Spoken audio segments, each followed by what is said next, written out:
பிதாவாகிய கடவுளாலும் கர்த்தராகிய கிறிஸ்து இயேசுவினாலும் உங்கள் யாவருக்கும் கிருபையும் சமாதானமும் உண்டாவதாக. தென்னிந்திய திருச்சபை ஒழுங்குப்படி கிறிஸ்து வருகையின் முதல் ஞாயிறு, கிறிஸ்மஸ் காலத்தினுடைய முதல் ஞாயிறாக த ஃபஸ்ட் அட்வென்ட் சண்டே என்று சொல்லி இந்த நாளை நாம் தொடங்குகிறோம்.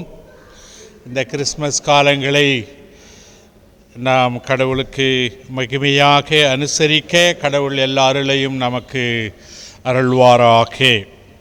கிறிஸ்துவ கீர்த்தனையில் 217வது பாடல், அன்பே பிரதானம் சகோதர சகோதரி அன்பே பிரதானம் என்கிற கீர்த்தனையை பாடி நம்முடைய ஆராதனையை தொடங்குவோம்.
தொடர்ந்து நாம் ஆண்டவரை தொழுது கொள்வோம். கடவுள் ஆவியாயிருக்கிறார். அவரை தொழுது கொள்கிறவர்கள் ஆவியோடும் உண்மையோடும் அவரை தொழுது கொள்ள வேண்டும். இது கர்த்தர் உண்டு பண்ணின நாள், இதிலே களி கூர்ந்து மகிழ கடவோம். சற்று நேரம் அமைதியாக இருந்து திரியேக கடவுளை நாம் போற்றுவோம். எங்கள் தந்தையாம் கடவுளே, உமது வல்லமையினாலும் ஞானத்தினாலும் எல்லாவற்றையும் படைத்து உமது குமாரனை எங்கள் இரட்சகராக தரும்படி உலகத்தில் அன்பு கூர்ந்தீரே, உம்மை போற்றுகிறோம். குமாரனாம் கடவுளே, பாவத்தை தவிர்த்து எல்லாவற்றிலும் எங்களைப் போல் மனிதனாக்கி எங்கள் பாவங்களுக்காக ஒப்பு கொடுக்கப்பட்டு எங்கள் நீதிக்காக உழைத்து எழும்பியவரே, உம்மை போற்றுகிறோம். பரிசுத்த ஆவியானவராகிய கடவுளே, எல்லா உண்மைக்குள்ளும் எங்களை வழிநடத்தி கடவுளின் அன்பை எங்கள் நெஞ்சில் பொழிகிறவரே, உம்மை போற்றுகிறோம். பிதா, குமாரன், பரிசுத்த ஆவியாகிய கடவுளே, உமக்கே எக்காலமும் எல்லா புகழும் மகிமையும் உண்டாவதாக.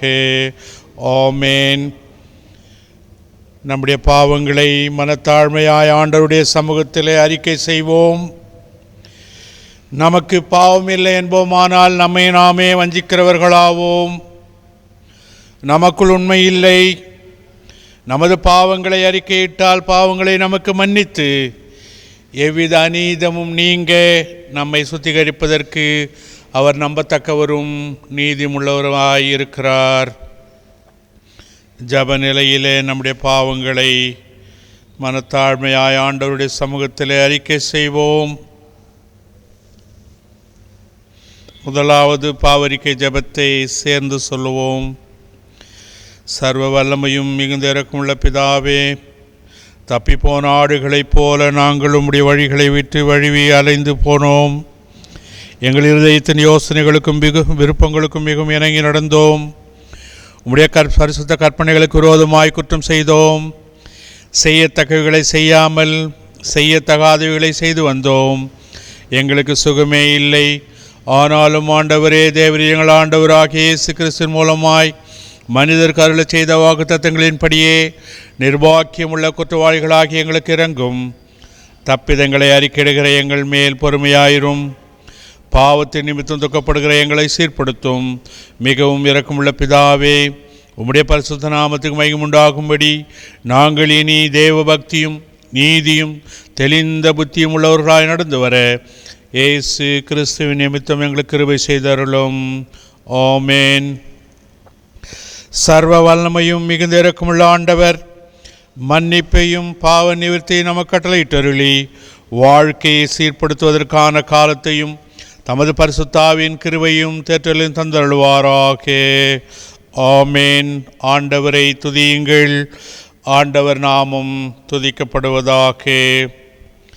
இந்த நாளுக்கான திருமறை பகுதியை வாசிக்க கேட்போம். வாசிக்கும்படியாய் தெரிந்து கொள்ளப்பட்ட வேத பகுதி லூக்கா எழுதின சுவிசேஷம் 1 அதிகாரம் வசனங்கள் 39 துவங்கி 45 முடிய. லூக்கா 1 அதிகாரம் வசனங்கள் 39 முதல். அந்நாட்களில் மரியாள் எழுந்து மலைநாட்டிலே யூதாவிலுள்ள ஒரு பட்டணத்திற்கு தீவிரமாய் போய் சகரியாவின் வீட்டுக்குள் பிரவேசித்து எலிசபெத்தை வாழ்த்தினாள். எலிசபெத் மரியாளுடைய வாழ்த்துதலை கேட்டபொழுது அவளுடைய வயிற்றிலிருந்த பிள்ளை துள்ளிற்று. எலிசபெத் பரிசுத்த ஆவியினால் நிரப்பப்பட்டு உரத்த சத்தமாய், ஸ்திரீகளுக்குள்ளே நீ ஆசீர்வதிக்கப்பட்டவள், உன் கர்ப்பத்தின் கனியும் ஆசீர்வதிக்கப்பட்டது. என் ஆண்டவருடைய தாயார் என்னிடத்தில் வந்தது எனக்கு எதினால் கிடைத்தது? இதோ நீ வாழ்த்தின சத்தம் என் காதில் விழுந்தவுடனே என் வயிற்றிலுள்ள பிள்ளை களிப்பாய் துள்ளிற்று. விசுவாசித்தவளே பாக்கியவதி, கர்த்தராலே அவளுக்கு சொல்லப்பட்டவைகள் நிறைவேறும் என்றாள் என்பதே. பாடம் முடிந்தது. கிறிஸ்துவே உமக்கு மகிமை உண்டாவதாக. ஜெபிப்போம். என் கண்மலையும் மீட்பெருமாகிய கர்த்தாவே, என் வாயின் வார்த்தைகளும் எங்கள் அனைவரின் இருதயத்தின் தியானங்களும் உம்முடைய சமூகத்தில் உமக்கு பிரீதியாயிருப்பதாக. ஆமென். கிறிஸ்துவுக்குள் பிரியமானவர்களே, அனைவரையும் மீண்டும் கிறிஸ்தேசுவின் பேரிலே வாழ்த்துகிறேன். இந்த ஃபர்ஸ்ட் சண்டே இன் அட்வென்ட், கிறிஸ்து வருகையின் முதல் ஞாயிறு ஆராதனை, meeting of Mary with Elizabeth. அன்னை மரியாள் எலிசபெத்தை சந்திக்கிற சந்திப்பு இன்றைய ஞாயிறு ஆராதனையின் சிந்தனைக்குரிய செம்பொருள். திருச்சபை அதை கிறிஸ்துவின் வருகையை மகிழ்வுடன் எதிர்நோக்கல் என்ற தலைப்பிலே அதை நமக்கு கொடுத்திருக்கிறது. The joyful expectation of Christ coming. கிறிஸ்துவின் வருகையை மகிழ்வுடன் எதிர்நோக்கல். இந்த நாளுக்குரிய 4 திருமறை பகுதிகளிலும் அருமையான செய்தி இருந்தாலும், இந்த அருளுரையில் ஒரு புதிய முயற்சியை நான் முயற்சித்திருக்கிறேன். அது என்னவென்றால், மரியாவும் எலிசபெத்தும் சந்தித்த அந்த சந்திப்புக்குரிய திருமறை பகுதி லூக்கா 1 அதிகாரம் 39 முதல் 45 வரை இருக்கிற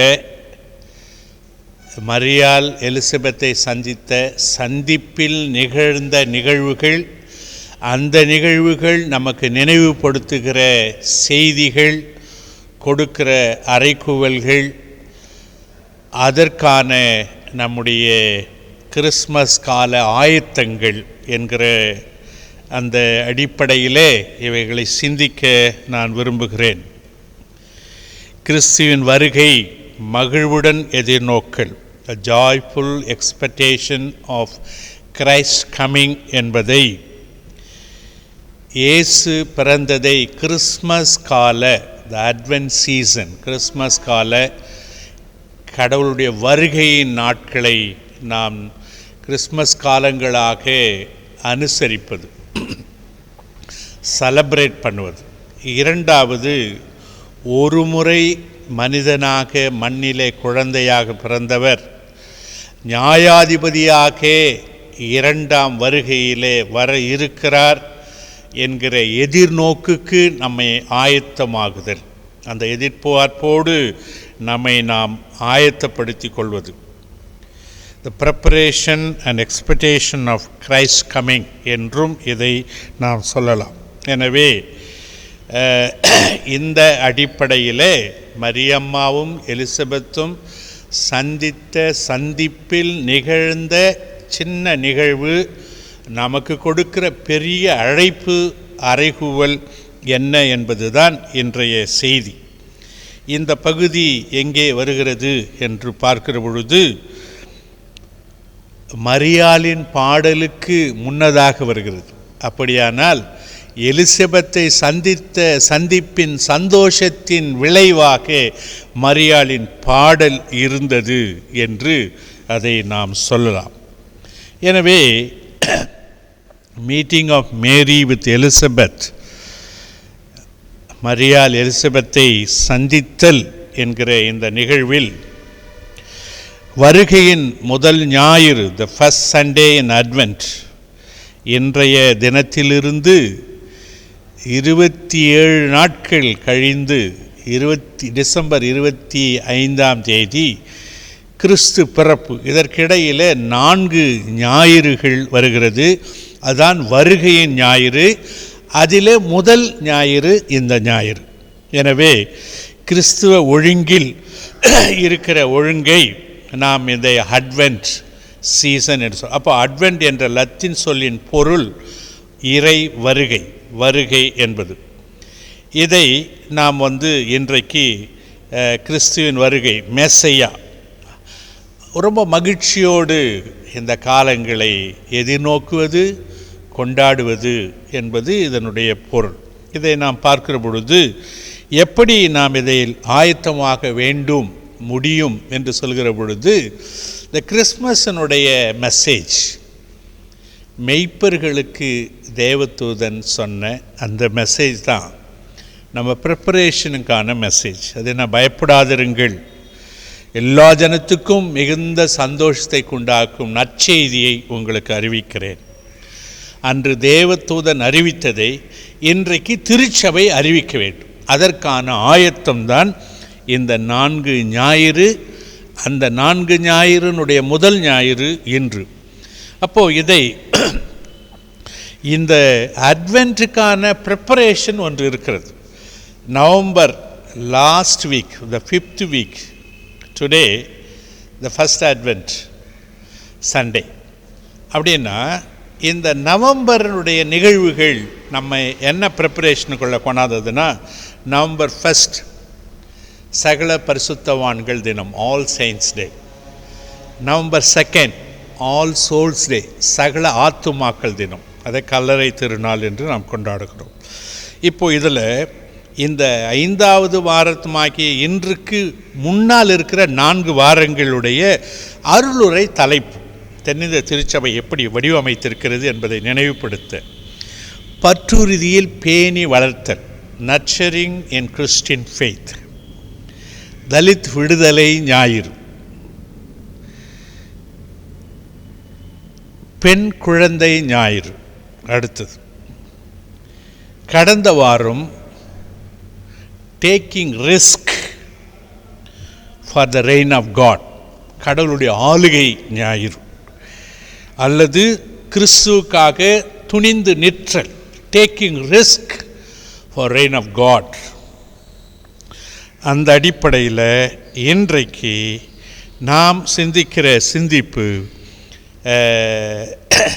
கிறிஸ்துவின் வருகையை மகிழ்வுடன் எதிர்நோக்கல் என்பது.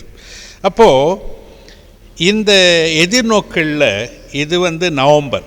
அப்போ டிசம்பர், கிறிஸ்மஸ் டிசம்பர் 25ஆம் தேதிக்கு முன்னால் இருக்கிற அந்த மற்ற 3 ஞாயிறுகள் என்ன ப்ரிப்பரேஷனுக்குள்ளே நம்ம அழைக்கிறது அப்படின்னும் பொழுது, ஒன்று first Sunday of December Bible Sunday, second Sunday white Christmas, children Christmas,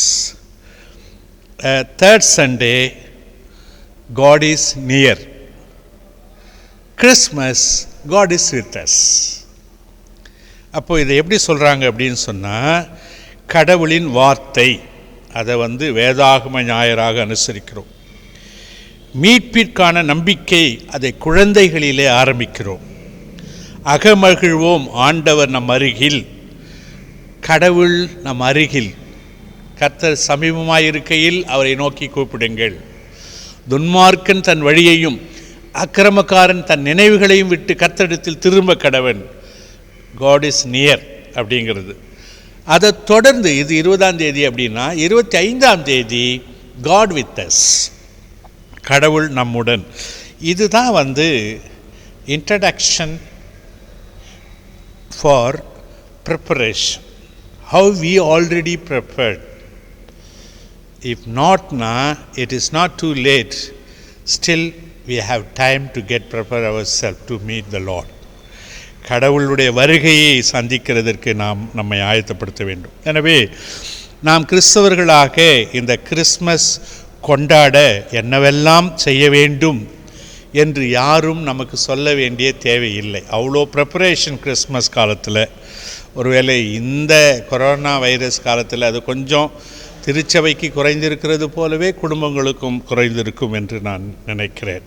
ஆனாலும் ஆராதனையும் அருளுரையும் திருச்சபையின் நிகழ்வுகளும் கிறிஸ்து பிறப்பதற்கு முன் நடந்த வரலாற்று நினைவுகளை அல்லது கிறிஸ்து பிறக்கிற அந்த காலகட்டங்களில் நடந்த நிகழ்வுகளை நினைவுபடுத்துகிறதாக இதனுடைய அனைத்து திருச்சபை நிகழ்வுகளும் அமையும். எனவே திருமறை தரும் தொடக்க நிகழ்வுகளில் இஸ்ரவேலர் எதிர்பார்த்த மேசையாவின் வருகை, கிறிஸ்து பிறப்பு, அதை கிறிஸ்மஸ் என்று கிறிஸ்தவர்களாகிய நாம் கொண்டாடுகிறோம்.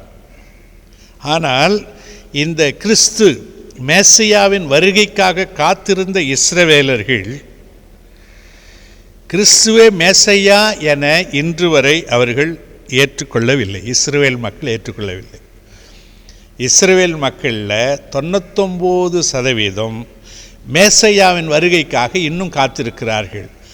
அவர்தான் இவர் என்று மத்தேயு எழுதுகிறார், மார்க் எழுதுகிறார், லூக்கா எழுதுகிறார், யோவான் எழுதுகிறார்.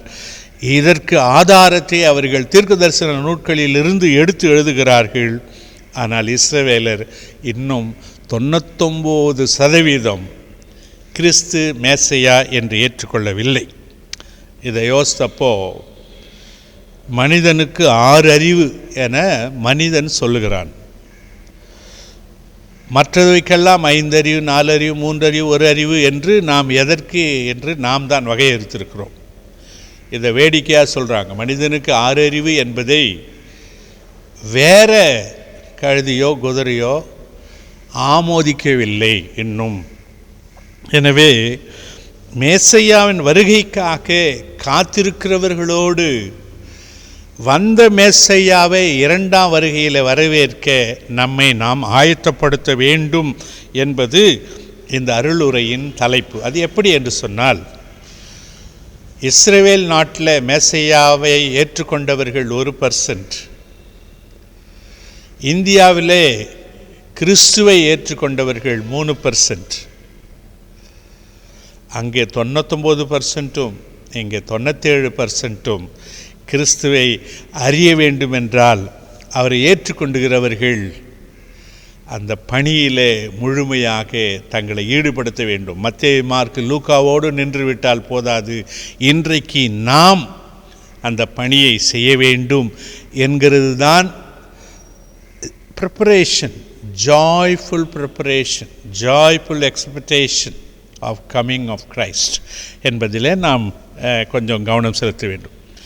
இன்று நாம் அகில உலக அனைத்து கிறிஸ்தவர்களுடன் இணைந்து இந்த கிறிஸ்து வருகையின் முதல் ஞாயிறு கிறிஸ்மஸ் கொண்டாட்டத்தின் ஆயத்த ஞாயிறாக நாம் தொடங்குவதிலே நமக்கு மகிழ்ச்சி.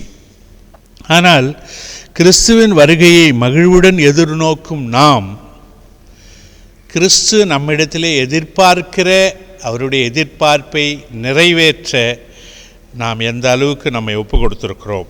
இந்த கொரோனா வைரஸ் குறைந்துள்ளது, தடைகள் முழுமையாக நீக்கப்படாத சூழல் உள்ளது. ஈஸ்டரை இந்த ஆண்டு நம்மால் கொண்டாட முடியாமல் போய்விட்டது. கிறிஸ்துவின் உயிர்ப்பை கொண்டாட முடியவில்லை.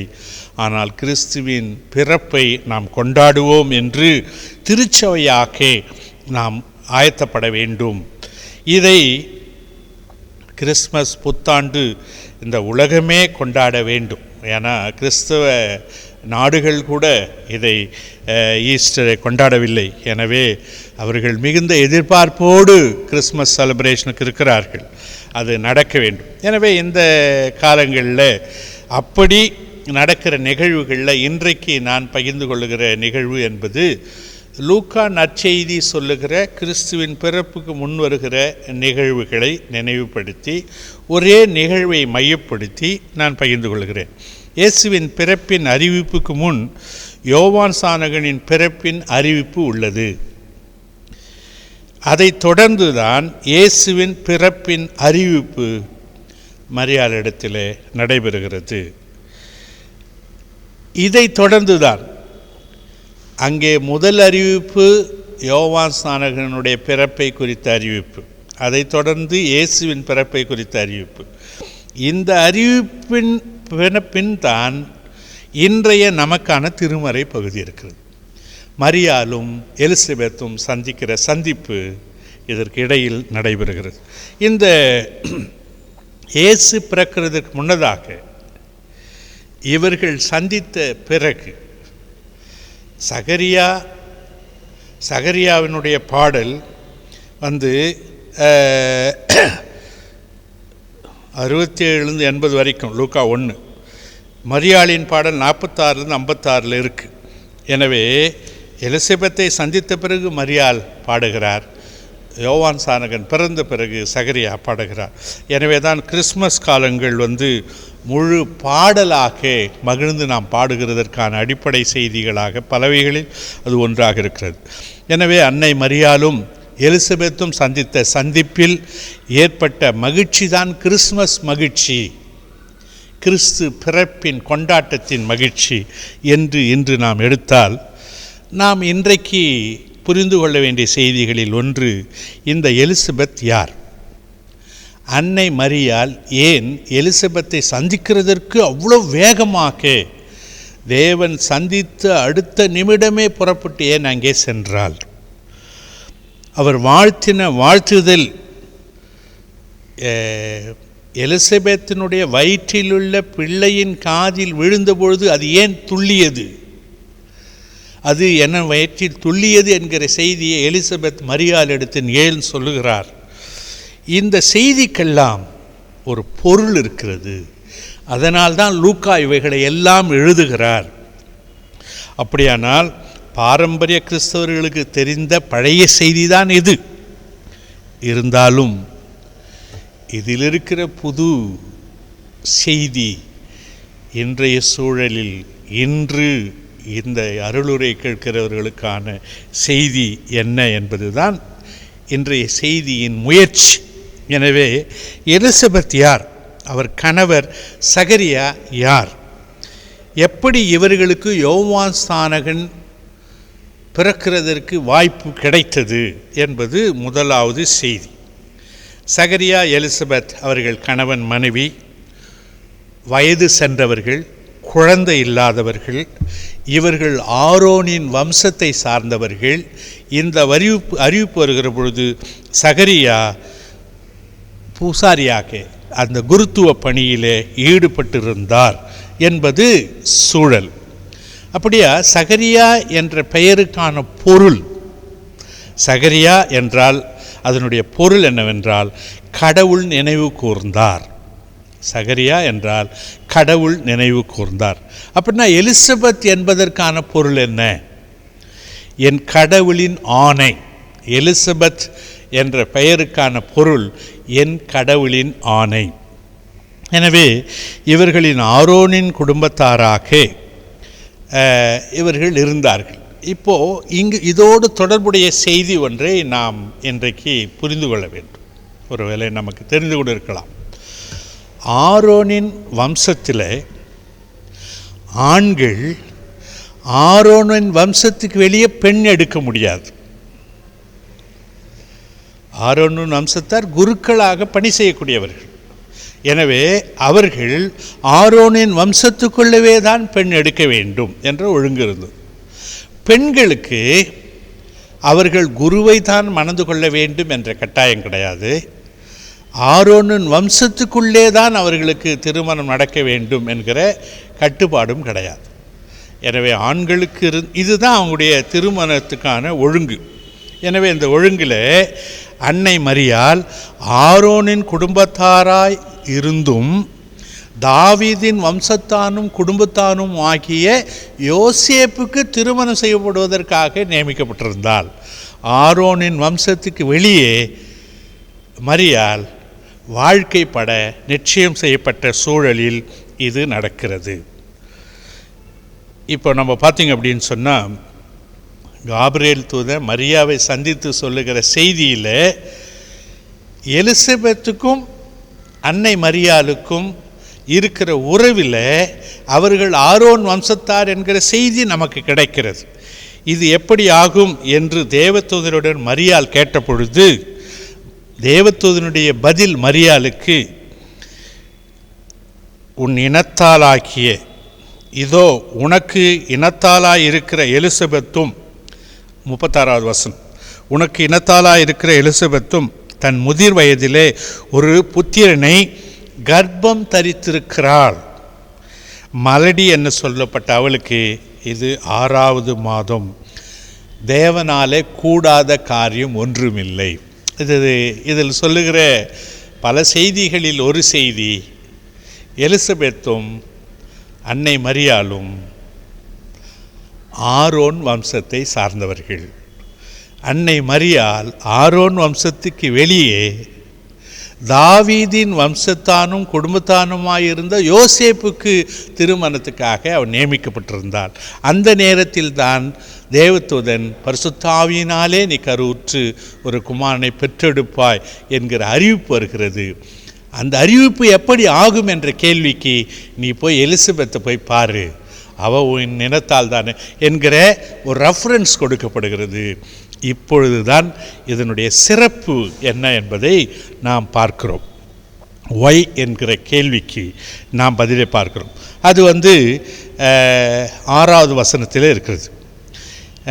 லூக்கா 1:6, இவர்கள் இருவரும், அதாவது சகரியாவும் எலிசபெத்தும், கர்த்தரின் சகல கற்பனைகளின்படியையும்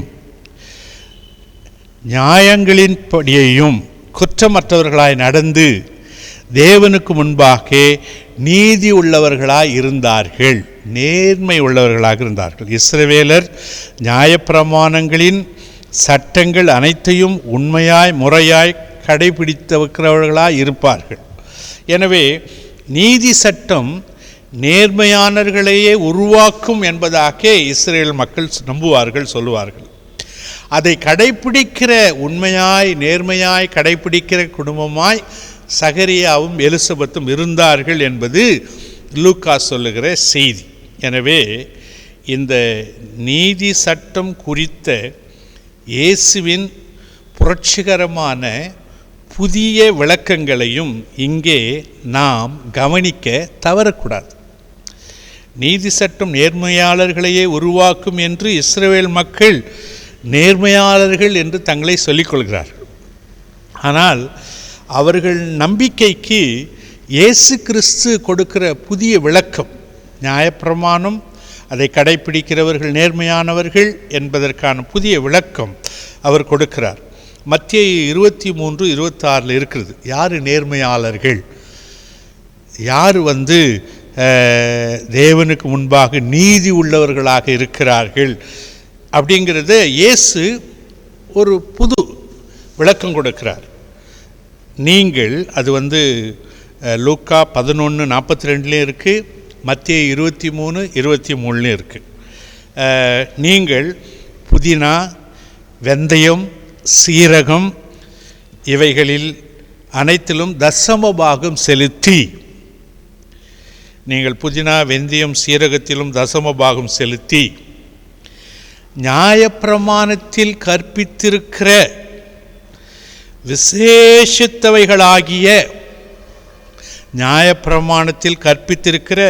விசேஷித்தவைகளாகிய நீதியையும் இரக்கத்தையும் விசுவாசத்தையும் விட்டுவிட்டீர்கள். தசமபாகத்தில் ஆண்டவருக்கு 10% கொடுக்கணும் அப்படின்னு நீங்கள் நேர்மையாளர்களாக இருந்து கொடுக்கிற அளவுக்கு இந்த நியாயப்பிரமாணத்தில் அதை விட ரொம்ப விசேஷமானதாக இருக்கிற நீதி, இரக்கம், விசுவாசம் இவர்களை விட்டுவிட்டீர்கள். இங்கே நம்ம 2 செய்தியை நான் நினைவுபடுத்த வேண்டும். 1 கொரிந்தியர் 13:13 விசுவாசம், நம்பிக்கை, அன்பை பற்றி சொல்லணும் வருவார். இவைகளில் எது நிலைத்திருக்கிறது அப்படின் போது விசுவாசம் நிலைத்திருக்கிறது. அதுதான் இங்கே நீதி, இரக்கம், விசுவாசம் இவைகளை விட்டுவிட்டீர்கள், விசுவாசம் நிலைத்திருக்கிறது. நம்பிக்கை அது என்றைக்கும் உறுதியாக இருக்க வேண்டும். அன்பு மாறாதது, இவைகளில் அன்பே பெரிது என்று அதில் 1 கொரிந்தியர் 13:13 இருக்குது. அதேமாரி மிக 6:8 நலமானது மனிதனே என்னதென்று சொல்லுகிற பொழுது நியாயம் செய், மனதார இரக்கத்தை பாராட்டு. அதுதான் இங்கே இரக்கம், நீதி, இரக்கம். விசுவாசம் உன் தேவனுக்கு முன்பாக மனத்தாழ்மையாய் நடப்பதே அல்லாமல் வேறு எதை கர்த்தர் உன்னிடத்தில் எதிர்பார்க்கிறார். எனவே இவைகளையும் செய்ய வேண்டும், அவைகளையும் விடாதிருக்க வேண்டும். தசமபாகம் கொடுத்துட்டாவே கடவுள் திருப்தி ஆகிடுவார் என்பதல்ல. நீதி, இரக்கம், விசுவாசம் இவைகளை விட்டுவிடாதிருக்க வேண்டும். இதுதான் கிறிஸ்மஸ் கால ப்ரிப்பரேஷன். நாம் மெட்டீரியலாக ப்ரிப்பேர் பண்ணுறது, ஆவிக்குரிய வாழ்விலும் நாம் ப்ரிப்பேர் ஆக வேண்டும் என்பது இங்கே சொல்லப்படுது. அப்போ நீதி, இரக்கம், விசுவாசம் என்பது சகரியா, எலிசபெத் நேர்மையாளர்களாக கடவுளுக்கு முன் இருந்தார்கள் என்பது உண்மை. அப்போது இது சொல்லுகிற செய்தி, நாம் நினைவுபடுத்துகிற செய்தி நமக்கு ஆபிரகாம், சாராலையும் இதை நினைவுபடுத்துகிறது. விசுவாசிகளின் பெற்றோர்களாக அவர்கள் இருந்தார்கள். காரணம், ஈசாக்கின் பிறப்பை குறித்த அறிவிப்பு எப்படி இங்கே யோவான் ஸ்நானகனுடைய பிறப்பை குறித்த அறிவிப்பு இருக்கிறதோ அப்படியே ஈசாக்கின் பிறப்பை குறித்த அறிவிப்பு ஆபிரகாமுக்கும் சாராளுக்கும் இருந்தது. இங்கே சகரியாவுக்கும் எலிசபெத்துக்கும் இருந்தது போல அவர்களுக்கும் இருந்தது. மற்றொரு நிகழ்வையும் இன்றைக்கு நினைவுபடுத்தலாம். அது என்ன அப்படின்னா, அது 1 சாமுவேல் 1:12-19 அன்னாள் கர்த்தருடைய சன்னதியில் ஜெபம் செய்த பொழுது ஏலியின் மூலம் சாமுவேல் பிறப்பார் என்கிற அறிவிப்பை அன்னாள் பெற்றாள். இங்கே சகரியா தேவ சன்னிதானத்தில் பணியை செய்த பொழுது தேவதூதன் யோவான் ஸ்நானகனின் பிறப்பை அவருக்கு அறிவிப்பது போலவே இது இருக்கிறது. எனவே இங்கே பொதுவாக நம்ம பார்த்தோம் அப்படின்னா எலிசபெத், மரியாள், சாராள், அன்னாள், அல்லது சாராள், அன்னாள், எலிசபெத், மரியாள், அந்த ஆர்டரில் பார்த்தா கூட இவர்கள் அனைவருமே ஆண்டவரின் அருளால் விசுவாசித்தவளே பாக்கியவதி என்கிற அந்த விசுவாசத்தின் அடையாளங்களாக அவர்கள் நிற்பதை நாம் பார்க்கிறோம். அப்படி பார்க்கிற பொழுது நமக்கு என்ன சொல்ல தோன்றுகிறது என்று சொன்னால், இயேசு சொன்னது தான், அம்மா உன் விசுவாசம் பெரிது. எனவே லூக்கா இந்த சொல்லுகிற இந்த செய்தியில் ஒரு மிகப்பெரிய விசுவாச பெண்களின் பட்டியலில் தான் எலிசபெத் அவர்கள் வருகிறார்கள். அந்த பெருமைக்குரிய எலிசபெத்தை சந்திக்கவே அவள் வீட்டிற்குள் வந்து வாழ்த்துகிறார் இயேசுவின் தாய் அன்னை மரியாள். இது எப்படி இருக்குது அப்படின்னா, காபிரேல் தேவதூதன் அவள் இருந்த வீட்டில் பிரவேசித்து கிருபை பெற்றவளே வாழ்க என அன்னை மரியாளை வாழ்த்தியது போலவே அன்னை மரியாள் சகரியாவின் வீட்டிற்குள் நுழைந்து எலிசபெத்தை வாழ்த்தினார். இது எவ்வளோ பொருத்தமாக இருக்கிறது. லூக்கா 1:28 காபிரேல் தேவதூதனும் அவள் இருந்த வீட்டில் பிரவேசித்து கிருபை பெற்றவளே வாழ்க என்று மரியாளை வாழ்த்தினார். லூக்கா 1:40 அன்னை மரியாளும் சகரியாவின் வீட்டுக்குள் பிரவேசித்து எலிசபெத்தை வாழ்த்தினாள். எனவே எலிசபெத் சந்தித்த சந்திப்பு மிக முக்கிய பண்புகளை, மனித மாண்புகளை இன்றும் நமக்கும் இனி வர இருக்கிற தலைமுறையினருக்கும் கடைபிடிக்க வேண்டிய ஒரு உயர்ந்த தெய்வீக பண்பாக, the divine value of Christian faith என்கிற வகையிலே இங்கு சொல்லப்பட்டிருக்கிற ஒரு பாடம், ஒரு படிப்பினை, நமக்கான ஒரு போதனையாக இது இருக்கிறது. என்ன போதனை அது? என்ன அப்படின்னா, அவங்க சந்தித்த சந்திப்பில் என்ன பண்பு உயர்ந்திருக்கிறது, என்ன அந்த பண்பை இந்த தலைமுறையும் கடைப்பிடிக்க வேண்டும், இனி வருகிற தலைமுறையும் கடைப்பிடிக்க வேண்டும் என்றால் வேறு ஒன்றும் இல்லை, சிறியவர்கள் பெரியவர்களை தேடி சென்று வாழ்த்து பெறுவது, ஆசீர்வாதம் பெறுவது என்பது இங்கே நிகழ்கிற நிகழ்வில் வெளிப்படுகிற உயர்ந்த பண்பு, தெய்வீக பண்பு. எலிசபெத் ஒரு இளம்பெண், அன்னை மரியாள் ஒரு இளம்பெண், எலிசபெத் வயது மூத்தவர். இருவரும் உறவினர், ஒரே இனத்தினர். அவரை தேடி சென்று, இதுதான் நம்பிக்கை பெறுவதற்கான வழி, அல்லது நம்முடைய நம்பிக்கையை உறுதிப்படுத்துவதற்கான வழி. நமக்கு இருக்கிற காரியங்களில் தெளிவு பெறுவது, அது எப்படி ஆகும்? எலிசபெத்தை சந்தித்த பிறகு மரியாள் தெளிவு பெறுகிறார், விசுவாசத்தில் பலப்படுகிறார். விசுவாசித்தவளே பாக்கியவதி என்பதில் வெளிப்படுகிறது. இவைகள் இந்த இருவருடைய சந்திப்பில் வெளிப்பட்ட உண்மைகள், சத்தியங்கள். அதான் சுவிசேஷம், அதான் நற்செய்தி.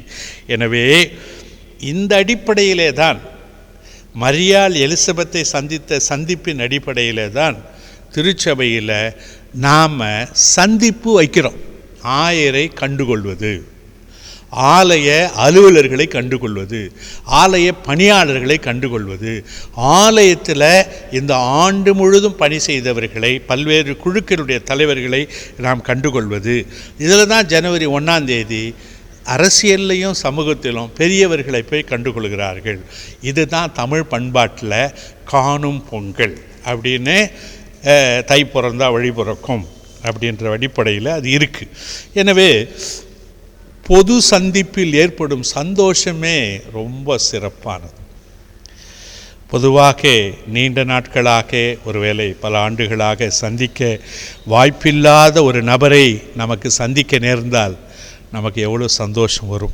அதே போல் பல முறை முயற்சித்தும் நாம் அவரை பார்க்க முடியவில்லை என்பவரை நாம் திடீரென்று பார்க்க நேர்ந்தால் நமக்கு எவ்வளோ பெரிய மகிழ்ச்சி ஏற்படும். அதிலும் நீங்கள் பார்த்தீங்க அப்படின்னு சொன்னால், இந்த மகிழ்ச்சியை நீங்கள் விலைக்கு சொல்லணும் அப்படின்னு சொன்னால், கிறிஸ்துவின் பிறப்பில் இந்த மகிழ்ச்சியை பற்றி ஏசாயா தீர்க்கதரிசி 9ஆம் அதிகாரத்தில் 3வது வசனத்தில் இந்த மகிழ்ச்சியை எப்படி எழுதுகிறார் பாருங்கள். இதை சொல்லாமல் இருந்தால் நல்லா இருக்காது. அந்த ஜாதியை திரளாக்கி அதற்கு மகிழ்ச்சியை பெருக பண்ணினீர், அறுப்பில் மகிழ்கிறது போலவும் கொள்ளையை பங்கிட்டு கொள்கையில் களி கூறுகிறது போலவும் உமக்கு முன்பாக மகிழ்கிறார்கள். இயேசுவின் பிறப்பை முன்னறிவிக்கிற ஏசையா மகிழ்ச்சியை விவரிக்கிற முறையிலே அந்த ஜாதியை திரளாக்கி அதற்கு மகிழ்ச்சியை பெருக பண்ணினீர். அது இஸ்ரவேலர். அது எப்படி இருக்குன்னா, அறுப்பில் மகிழ்கிறது போலவும். நம்ம கசம் விவசாய பண்ணையில் ஒரு 4 ஏக்கர் நிலத்தில் 80 மூட்டை நெல் விளைஞ்சிருக்கு. அதை அரைச்சாக்கா கட்டாயம் 40 மூட்டை அரிசி வரும். ஒரு 2 ஃபேமிலி வருஷம் முழுசும் சாப்பிட்லாம். எப்படி? அப்போ எவ்வளோ பெரிய மகிழ்ச்சி. 80 மூட்டை நெல் வந்ததுன்னு செய்தியை டைரக்டர் எனக்கு சொன்ன உடனே அவ்வளோ பெரிய சந்தோஷம். அறுப்பில் மகிழ்கிறது போலவும் கொள்ளையை பங்கிட்டு கொள்கிறது களி கூறுவது போலவும். இந்த கொள்ளையை பங்கிட்டு கொள்வதுன்னா கொள்ளை அடிச்சுட்டு வந்ததை பங்கு போட்டுக்கிறது வர மகிழ்ச்சி இல்லை. திருட்டு பொருளை பங்கு போட்டுக்கொள்கிறதில் மகிழ்ச்சி இல்லை. கிராமத்தில் ஏரியில் தண்ணி வந்து அது குறையும் போது மீன் கொள்ளை விடுவாங்க. அந்த கிராமமே இறங்கி மீன் பிடிக்கும். அந்த மாதிரி நான் பிடிச்சிருக்கிறேன். கிராமமே இறங்கி மீன் பிடிக்கும். கொள்ளையோ கொள்ளை, அதுதான் யாருக்கு எவ்வளோ கிடைக்குதோ அவ்வளோ எடுத்துன்னு போகலாம். அது அவங்களுடைய முயற்சிக்கும் உழைப்புக்கும் உரியது. அதான் கொள்ளையை பங்கிட்டு கொள்வதில் மகிழ்கிறது போலவும் என்று சொல்லப்படுகிற ஒரு செய்தி. எனவே ஒரு வாழ்த்து, ஒரு நற்செய்தியுடன் வாழ்த்துவதுடன் சந்திக்கும் சூழல் அனைத்தையும் விட ரொம்ப விசேஷமானது. இங்கே அன்னை மரியாள் எலிசபெத்தை சந்திக்கும் பொழுது ஒரு ஒரு ஒரு ஒரு உள்ளபூர்வமான ஒரு நிகழ்ச்சி. குறிப்பாக ஒரு கன்னி பருவத்தில் தாய்மை பெற்றிருக்கும் ஒரு இளம் பெண்ணும் முதிர் வயதில் மலடி என சொல்லப்பட்டவள் தாய்மை பெற்றிருக்கும் ஒரு பெண்ணும் சந்திக்கிறார்கள். ஒருவரை ஒருவர் வாழ்த்து கொள்கிறார்கள். மரியாளின் மகிழ்ச்சி வெளிப்படுகிறது. மரியாளின் பாடலாக அது வெளிப்படுகிறது என்று சொல்லுகிறார்கள். அந்த மகிழ்ச்சியின் பாடல் எப்படி இருக்குது அப்படின்னா, பெண்களின் இழிநிலை மாறுகிறதாக அந்த பாட்டு அவர் சொல்கிறார். குறிப்பாக 48வது வசனத்தில் 1:48 அவர் தம்முடைய அடிமையின் தாழ்மையை கண்ணோக்கி பார்த்தார். இதோ இது முதல் எல்லா சந்ததிகளும் என்னை பாக்கியவதி என்பார்கள். பெண்களுடைய இழிநிலையை மாற்றுகிறவராக கடவுள் இருக்கிறார் என்று அன்னை மரியாள் பாடிய பாடலில் என் இழிநிலையை அவர் மாற்றிவிட்டார். இது முதல் எல்லா பெண்களும் என்னை பாக்கியவதி என்பார்கள். எனவே எலிசபெத்தும் பரிசுத்த ஆவியினால் நிரப்பப்பட்டார்.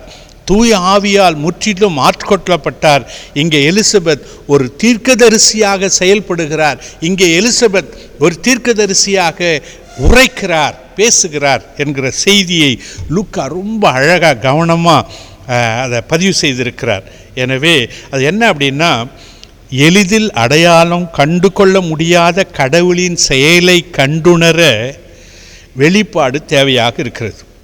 அந்த வெளிப்பாட்டை எளிதில் வெளிப்படையாக தெரியாத ஒரு விஷயத்தை இவர் சொல்கிறார். அது என்ன அப்படின்னா, 42வது வசனத்தில் உரத்த சத்தமாய் எலிசபெத் சொல்றா, ஸ்திரீகளுக்குள்ளே நீ ஆசீர்வதிக்கப்பட்டவள், உன் கர்ப்பத்தின் கனியும் ஆசீர்வதிக்கப்பட்டது. என்னது அது? ஸ்திரீகளுக்குள்ளே நீ ஆசீர்வதிக்கப்பட்டவள், உன் கர்ப்பத்தின் கனியும் ஆசீர்வதிக்கப்பட்டது. தூதன் மரியாளிடம் சொன்னதை எலிசபெத் உறுதி செய்வது தீர்க்க தரிசன செயல்தானே. 43 என் ஆண்டவருடைய தாயார் என்னிடத்தில் வந்தது எனக்கு எதனால் கிடைத்தது? உன் வயிற்றில் இருப்பது ஆண்டவர், நீ ஆண்டவரின் தாயார் என்றது அன்னை மரியாளை ஆண்டவரின் தாய் என முதல் அடையாளப்படுத்தியது. ஆண்டவருடைய தாயார் என்று முதல் அழைத்தது. மரியாளை ஆண்டவருடைய தாயார் என்று முதல் வாழ்த்தியது எலிசபெத். இவ்வளோ சிறப்புகளுக்குரிய எலிசபெத்தை போன்று இன்று கூட உன்னையும் என்னையும் கடவுள் பயன்படுத்த சித்தமுள்ளவராக இருக்கிறார். அது வயது ஆண் பெண்ணுங்கிற வித்தியாசம் கிடையவே கிடையாது. எனவோ இவ்வளோ பெரிய செயலை இவள் எப்படி செய்ய முடியும் என்று சொன்னால், இது தூய ஆவியானவரின் செயல் அல்லாமல் வேறு இல்லை. தூய ஆவியானவரின் செயல் இல்லாமல் வேறு இல்லை. ஆண்டவருடைய தாயார். மரியாளை ஆண்டவரின் தாய் என அடையாளப்படுத்தினது ஒரு பெண் என்பதினால் எலிசபெத்தை குறித்து வரலாற்றில் அதிக முக்கியத்துவமோ, இதை குறித்த அருளுரைகளில் எலிசபெத்தை குறித்த முக்கியத்துவத்தையோ நாம் முன்னிறுத்துவதே இல்லை. இப்படியே ஒரு நிகழ்ச்சி இருக்கிறது. மத்தேயு 26:6-13 இயேசுவின் மரணத்திற்கு முன் இயேசுவை அபிஷேகம் பண்ணியது ஒரு பாவியான பெண் என்கிற ஒரு குறிப்பு இருக்கிறது. அது குறிப்புங்கிறத இயேசு அதை கோடிட்டு காட்டியதினால்தான் இந்த சுவிசேஷம் எங்கெல்லாம் அறிவிக்கப்படுமோ அங்கெல்லாம் இவள் செய்ததும் இவள் ஞாபகமாய் சொல்லப்படும் என்று மெய்யாகவே நான் உங்களுக்கு சொல்லுகிறேன் என்று அவர் சொல்லுகிறார். நான் அதுக்குள்ளே போனால் இன்னொரு பகுதி ஆயிடும். ஆனால் நீங்கள் மத்தேயு 26:6-13 வரைக்கும் நீங்கள் வாசித்து பாருங்கள். எவ்வளவு ஆண்டவர் ரொம்ப சின்ன விஷயம் எடுத்து அடையாளப்படுத்தி இந்த சுவிசேஷம் எங்கெல்லாம் பிரசங்கிக்கப்படுமோ அங்கெல்லாம் இவள் செய்ததும் இவள் ஞாபகமாய் சொல்லப்படும் என்று மெய்யாக உங்களுக்கு சொல்லுகிறேன் என்று சொல்கிறார். எனவே லூக்கா இதனை ரொம்ப துல்லியமாகவும் கவனமாகவும் எழுதியிருக்கிறார். மரியாள் தேவதூதனின் வாழ்த்துதலை இது எத்தகையதோ எப்படி ஆகும் என அவளுக்கு ஒரு தயக்கமும் தெளிவின்மையும் ஒரு குழப்பமும், நம்பலாமா நம்ப முடியாதா, இல்லை இது ஆண்டவர் சித்தப்படியே நடக்கட்டும் அப்படின்னு தன்னை ஒப்பு கொடுத்திருந்தாலும் கூட உறுதியின்மையை உறுதிப்படுத்துகிற இடமாக எலிசபெத்தினுடைய வீடும் எலிசபெத்தினுடைய வாழ்த்துதலும் அமைந்தது என்பதுதான் லூக்கா இங்கே பதிவு செய்கிற ரொம்ப எலிசபெத்தை எப்படி அவர்கள் மரியாளை எலிசபெத் எப்படி ஆற்றல் படுத்தினார், ஆண்டவருடைய தாயார் என்று சொல்கிறதின் மூலம் அந்த ஆற்றலை அவர் பெற்றார். எனவே உன் வார்த்தையின்படி எனக்கு ஆகக்கடவது என்று மரியாள் சொல்லியதை விசுவாசித்தவளே பாக்கியவதி என்று சொல்லப்பட்டதை எலிசபெத் உறுதி செய்வது பரிசுத்த ஆவியை பெற்று ஆண்டவரின் தாயாய் என இவர் அறிவிக்கிறார். இந்த இடம் உண்மையிலே நம்மை மெய்சிலிர்க்க வைக்கிறது. இதோ நீ வாழ்த்தின சத்தம், 44வது வசனம், இதோ நீ வாழ்த்தின சத்தம் என் காதில் விழுந்தவுடனே என் வயிற்றில் உள்ள பிள்ளை களிப்பால் துள்ளிற்று. நம்மை மெய் செலுக்க வைக்கிறது. அந்த அளவுக்கு இந்த செய்தியை எலிசபெத்தின் ஆண்டவரின் குரலாக, எலிசபெத் ஆண்டவரின் தூதனாக, எலிசபெத் ஆண்டவரின் தீர்க்கதரிசியாக இந்த இடத்திலே அன்னை மரியாளை ஆற்றல் படுத்துகிறார். எனவே இந்த செய்தி நமக்கான நற்செய்தியாக என்று இருக்கிறது. விசுவாசித்தவளே பாக்கியவதி, கர்த்தராலே அவளுக்கு சொல்லப்பட்டவைகள் நிறைவேறும் என்று எலிசபெத் சொல்லுகிறார். விசுவாசித்தவளே பாக்கியவதி, நீ அந்த பாக்கியவதி, கர்த்தராலே அவளுக்கு சொல்லப்பட்டவைகள் நிறைவேறும் என்றால் ஆண்டவர் உமக்கு சொல்லியவை நிறைவேறும் என்று நம்பிய நீர் பேறு பெற்றவர் என்று வாழ்த்துகிறார். உம்முடைய வார்த்தையின்படியே எனக்கு ஆகக்கடவது என விசுவாசித்தவர் அன்னை மரியாள். இந்த வாழ்த்துதல், இந்த வெளிப்பாடுகள் அன்னை மரியாளுக்கு எவ்வளவு பலமாக நம்பிக்கையாக இருந்தது. அவமானங்களையும் தாங்க முடியாத நிந்தைகளையும் பெற்றுக்கொள்ள வேண்டிய சூழலை, இந்த குழந்தையை பெற்று கணவன் இல்லாமல் பெற்றுக்கொண்டால் என்கிற அந்த அவமானம், நிந்தை, அதை தாங்கிக் கொள்கிற சக்தியை எலிசபெத்திடத்தில் தான் அன்னை மரியாள் பெறுகிறார் என்கிறது தான் இந்த சந்திப்பில் ஏற்படுகிற சந்தோஷம். இந்த சந்தோஷம்தான் கிறிஸ்மஸ் சந்தோஷம். எனவே கடவுளின் திருக்குமாரனை குழந்தையாய் பெற்றுக் கொடுக்க உதவிய அந்த வார்த்தைகள் விவரிக்க இயலாததாக இருக்கிறது என்று சொல்கிறார்கள். எலிசபெத் தன்னை நம்பவில்லையானால், எலிசபெத்தே தன்னை நம்பாமல் போயிருந்தால் என்ன நடந்திருக்கும் என்று இன்று நினைத்தாலே அது நமக்கு தயக்கமாகவும் திகிலாகவும் இருக்கிறது. கர்த்தரால் உனக்கு சொல்லப்பட்டவைகள் நிறைவேறும் என்று சொன்னது மரியாளும் தேவதூதன் சொன்ன அனைத்து செய்திகளையும் அவரோடு நிச்சயம் பகிர்ந்து கொண்டிருக்க வேண்டும். அதனால்தான் அவர் சொல்கிறார், கர்த்தரால் உனக்கு சொல்லப்பட்டது நிறைவேறும் என்கிற சொல் அங்கே இருக்கிறது. எனவே அன்னை மரியாள் எலிசபெத்தை சந்தித்த சந்திப்பில் இருவரும் பகிர்ந்து கொண்ட வாழ்த்து செய்தியில் ஆவியானவரின் செயல்பாட்டில், கடவுளின் ஈடுபாட்டில் நிகழ்ந்த நிகழ்வில் இன்று நமக்கான செய்தி என்ன என்பதை சொல்லி நிறைவு செய்ய விரும்புகிறேன். இந்த கிறிஸ்மஸ் கால ஆயத்தங்களில் திருச்சபையும் கிறிஸ்துவ குடும்பங்களும் சமூகமும் கற்றுக்கொள்ள வேண்டிய பாடம் ஒன்று உண்டு என்று சொன்னால் அது ஒரு வெரி சிம்பிள். அது என்ன அப்படின்னா, கடவுளில் நம்பிக்கையாயிருங்கள். அதான் இன்றைய நமக்கான செய்தி. மரியாளும் எலிசபெத்தும் சந்தித்த சந்திப்பில் நிகழ்ந்த நிகழ்வில் நமக்கான செய்தி என்பது, 1, கடவுளில் நம்பிக்கையாயிருங்கள்.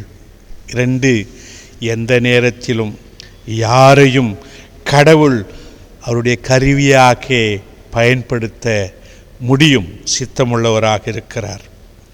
3வது, எந்த சந்திப்பையும் தள்ளி போடாதீர்கள். சந்திப்பு சந்தோஷத்தை மட்டுமல்ல, சந்திப்பு தேவ சித்தத்தையும் நமக்கு வெளிப்படுத்தும். எனவே மனிதனை சந்திக்கும் பொழுது சந்தோஷம் ஏற்படும்.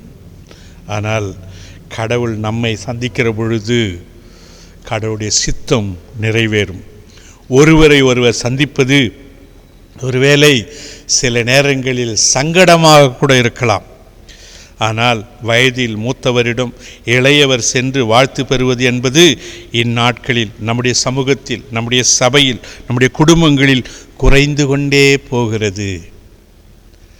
அது ஒரு குறை, அது நிறைவு செய்யப்பட வேண்டும். எனவே நம் உறவுகளில் அன்பின் முக்கியத்துவம், நம்பிக்கையும் நம்பகத்தன்மையும் நாம் இழந்து கொண்டே இருக்கிறோம். இந்த சந்திப்பில் அதை சரி செய்ய முடியும். எனவே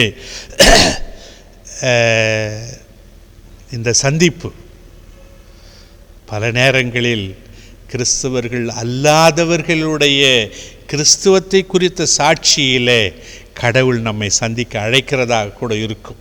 அப்படி ஒரு செய்தி நம்முடைய மகாத்மா காந்தி அவர்கள் கிறிஸ்துவத்தை பற்றி சொன்ன சாட்சி இன்னும் அன்ஃபினிஷ்ட் அஜெண்டாவாக இருக்குது, நிறைவேறாத ஒன்றாக இருக்கிறது. அது நிறைவேற வேண்டும்.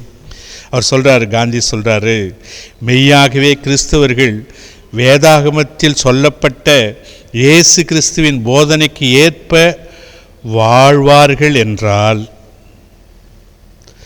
மெய்யாகவே கிறிஸ்தவர்கள் வேதாகமத்தில் சொல்லப்பட்டபடி இயேசு கிறிஸ்துவின் போதனைக்கு ஏற்றபடி வாழ்வார்கள் என்றால், இந்தியாவே இன்று கிறிஸ்துவ நாடாக மாறியிருக்கும். நாம் முதல்ல கிறிஸ்தவர்களாக வாழ வேண்டும். 2வது, கிறிஸ்துவின் மீது நம்பிக்கை வைக்க வேண்டும். 3வது, கிறிஸ்துவின் அன்பை பிறரோடு பகிர்ந்து கொள்ள வேண்டும். இதில் வருகிற மகிழ்ச்சி தான் கிறிஸ்மஸ் தருகிற மகிழ்ச்சி. எனவே அந்த மகிழ்ச்சி நிலையானதாக இருக்க வேண்டும். ஒரு மாதிரி மெக்கானிக்கல், எந்திரமயமாக்கப்பட்டிருக்கிற வாழ்க்கை முறையிலும் நகரமயமாக்கப்பட்டிருக்கிற எல்லாம் ஒரு நகரமாக மாறியிருக்கிற சூழலிலும் தொழில்நுட்பம் வளர்ச்சி நோக்கிய வாழ்வில் கூட்டு வாழ்வு குறைந்து தனியால் சுய வாழ்வு, ரொம்ப செல்ஃபிஷ்னஸ், சுயம் சார்ந்த வாழ்வு அதிகமாயிருக்கிறது. ஒருவேளை ஒருவரை ஒருவர் நேசிக்கிறதின் மூலம், ஒருவரை ஒருவர் சென்று சந்திக்கிறதின் மூலம் நம்முடைய மதிப்பீடுகள் சுயத்திலிருந்து பொதுவுக்கு, கிறிஸ்துவுக்கு சாட்சியாக மாறும். சமீபத்தில் போப்பாண்டவர் பிரான்சிஸ் அவர்கள் ஒரு அறிக்கை வெளியிட்டார். அதில் ஆராதனை நேரத்தில் செல்போன்கள் பயன்படுத்தாதீர்கள், அதான் அவர் சொன்ன அறிவிப்பு. அந்த அறிவிப்பை விட அதற்கு அவர் சொன்ன செய்தி தான் நமக்கான செய்தி. ஆராதனையின் பொழுது ஆராதனை ஒரு பொழுதுபோக்கு நிகழ்வு அல்ல. Worship is not a show. It is to go to meet the passion and resurrection of the Lord. அவருடைய பாடு, மரணம், உயிர்த்தெழுதல் இவைகளை நாம் சந்திக்கிற ஒரு சந்தர்ப்பமாக வழிபாடுகள் இருக்கிறது. அது கிறிஸ்மஸ் காலங்களிலே அது மகிழ்ச்சியின் அடையாளமாக இருக்கிறது. எனவே உதாரணமாக அவர் சொல்கிறாரு, இதெல்லாம் அவர் சொல்கிறது தான். வர்ஷிப்பில், ஆராதனையில் ஆயர் உதாரணமாக உங்கள் இருதயங்களை ஆண்டவரிடத்தில் உயர்த்துங்கள் அப்படின்னு சொல்கிறார்.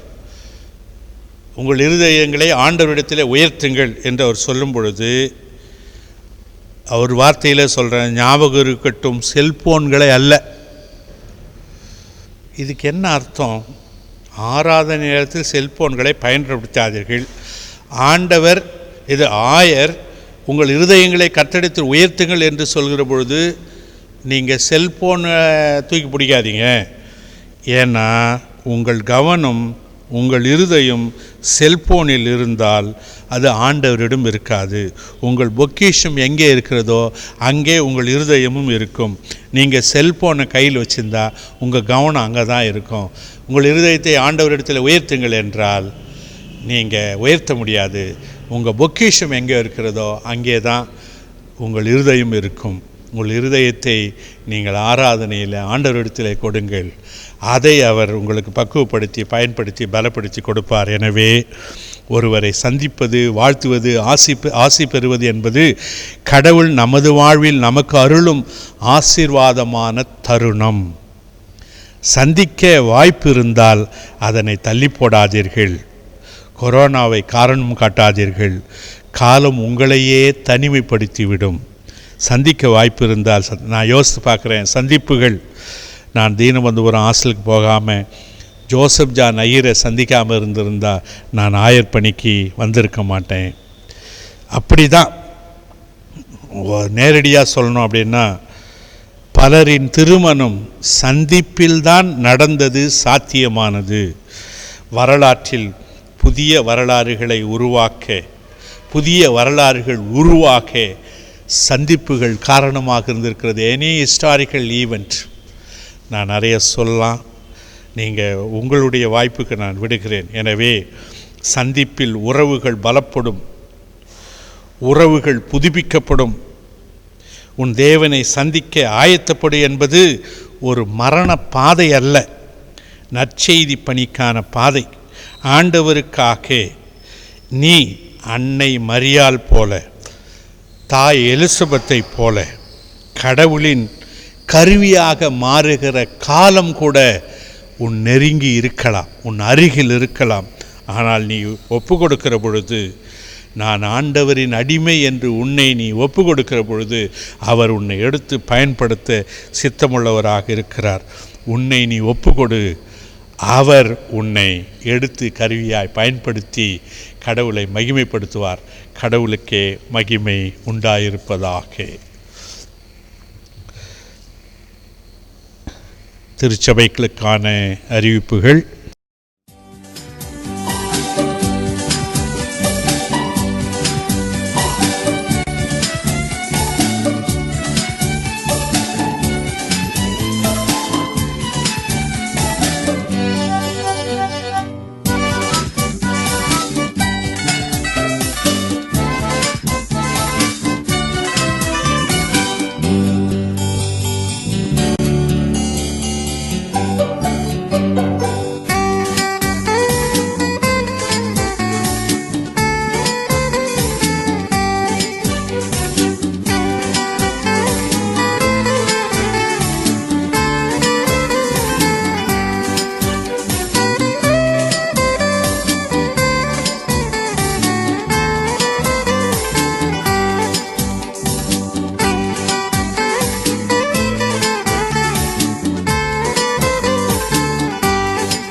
பிரியமானவர்களே, இது